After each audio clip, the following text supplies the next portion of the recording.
The World Health Organization has just released new guidelines for the treatment of HIV/AIDS, and the major thrust of the guidelines is to start treatment earlier, which is very important and highly laudable.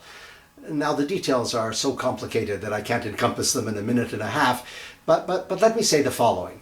First, the guidelines fall short of what is required.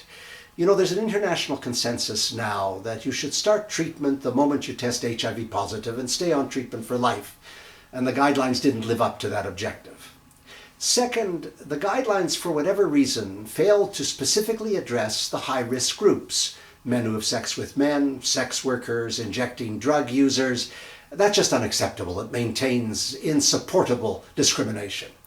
And third, the guidelines leaned heavily, they won't admit this, the people who were involved, but they leaned heavily on the lack of resources. As always, the World Health Organization has accepted the conventional wisdom that resources are stagnating and therefore they have to be cautious regardless of the consequences for human health.